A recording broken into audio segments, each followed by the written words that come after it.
ዛሬ እንግዲህ ገኒ ገነት ንጋቱ እንግዲህ ተሞሽራለች ማለት ነው። ዋው ኮንግራ ኮንግራ ብለናል። እንኳን ደስ አላችሁ። እንግዲህ ዛሬ እንግዲህ ክርስቲያኖች ያው በዓላቸው ነው፣ ፋሲካቸው ነው። እንግዲህ በፋሲካቸው ቀን እነሱም ተጣምሯሉ ማለት ነው። ትዳራቸውን እንግዲህ እንደ አዲስ አድሰው ለህዝቡ እንግዲህ ይፋ አድርጓሉ በራሳቸው ቻናል ማለት ነው። ውድ ቤተሰቦቼ እንግዲህ እንኳን ደስ ያላችሁ እንላለን። አሰላሙ አለይኩም ወራህመቱላሂ ወበረካቱ። ውድና የተከበራችሁ ውድ የቻናል ተከታታዮች እንዴት ናችሁ? ልኝ ደህና ናችሁ ወይ? እንኳን እኔ ደህና ነኝ። በያላችሁበት ሰላማችሁ ስትረፍ ይበል እያልኩኝ ውድ ቤተሰቦቼ ለዚህ ቤት አዲስ ከሆናችሁ በቅንነት ሰብስክራይብ ማድረግ አትርሱ። ለምታበረታቱኝም ከልብ አመሰግናለሁ። ክበሩልኝ እያልኩኝ እንግዲህ ዛሬ ገኒ ማለት ነው ተሞሽራለች። እንግዲህ ፍንድቅ ድቅድቅ ብላለች ማለት ነው። እንግዲህ አምሮባታል ማለት ነው። እና በጣም ደስ ይላል ማለት ነው። በጣም ደስ ይላል። እንኳን ደስ አላችሁ ለማለት እንወዳለን። እንግዲህ እንግዲህ ባልና ሚስት ያው ብዙ ችግሮች ሊገጥማቸው ይችላል። ትዳራቸው እስከ መጨረሻ ላይ ዘልቅ ይችላል። ያው በመሀል ያው ትዳራቸው ምን እንዳለ ሆኖ ልጅ ሊኖር ይችላል። እንግዲህ በመሀል ደግሞ ያው እንደዛም ደግሞ መለያየት ሊኖር ይችላል። እንግዲህ ገነት ደግሞ በጣም የነሱ ደግሞ ለየት የሚለው ልጆቻቸውም በጣም ለአባታቸው በቃ በምናየው ሚዲያ ላይ በምናየው ነገር ነው ያው የምንናገረው። ለአባታቸው በጣም እንትን አላቸው፣ ትልቅ እንትን አላቸው፣ ፍቅር አላቸው ማለት ነው። አሁን ገኒም ማለት ነው ጎበዝ ሴት ናት። ዋናው ደግሞ አባታቸው ጋር ልጆቹም እንዲቀርቡ የአባታቸውን ፍቅር እንዲያገኙም አድርጋ ያው ለዚህ ደረጃ ያደረሰች እሷ ናት ማለት ነው።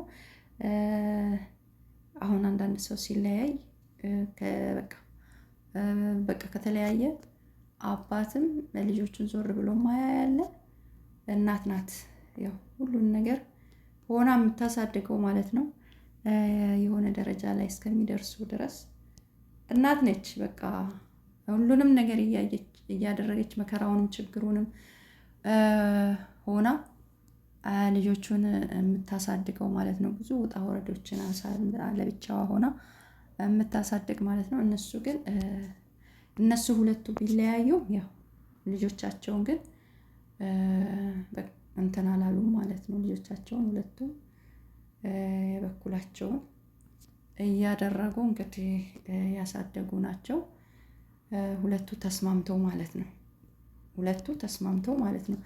እና ያው ገኒ ደግሞ ያው እሷ ያሳየችውን ነው ፍቅር ልጆቻቸው አባታቸውን በቃ ለአባታቸው ትልቅ ቦታ እንዳለ አድርጋ ያው አሳደገችው እሷ ናት።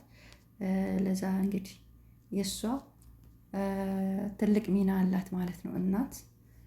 አባትና እናት ቢለያዩ ልጆች አባታቸውን እንዳይጠሉ አርጋ የምታሳድግ እናት ናት ማለት ነው። እና ገኒ ያው ዛሬ እንግዲህ ፍቅራቸው ተመልሶ ያው እነሱ ተለያዩ አይባሉም፣ ግን ያው ብዙ ነገሮቻቸውን አብሮ ነው የሚያሳልፉት።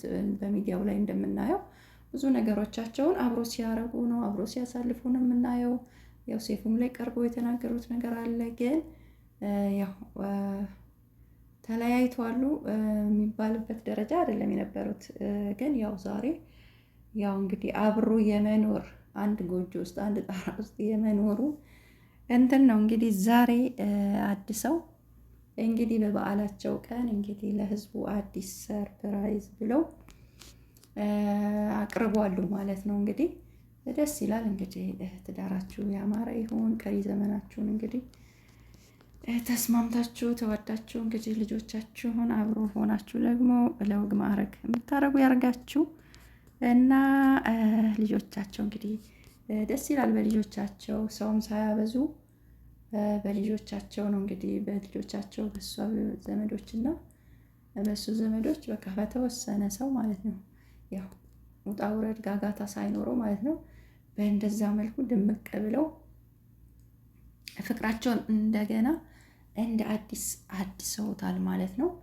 እንግዲህ ገኒ ያው በትዳር ቆዩት ወደ 24 ዓመት ይሆናቸዋል ማለት ነው። እንግዲህ ከተለያዩ ወደ 11 ዓመት ይሆናቸዋል መሰለኝ። እና ከዚህ ጊዜ በኋላ እንግዲህ እንደ አዲስ ፍቅራቸውን አድሰው እንግዲህ ዛሬ ለህዝቡ ይፋ አድርጓሉ ማለት ነው። ደስ ይላል ማለት ነው። እንግዲህ የሰመረ እንግዲህ ተስማምታችሁ ፍቅራችሁ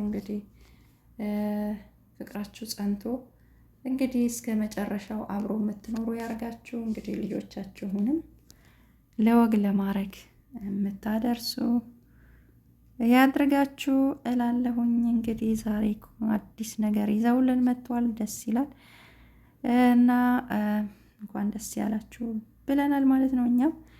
እና ያው እናት ትልቅ ሚና አላት ለሁሉም ነገር ለልጆች ማለት ነው። ልጆቹም ደስተኛ ይሆናሉ። እናትና አባት አብሮ ሲሆን ልጆቹም የእናት የአባት ፍቅር አግኝተው ነው የሚያድጉት።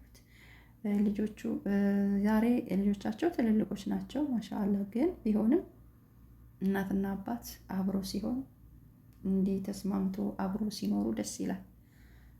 በቃ ደስ ይላል ማለት ነው።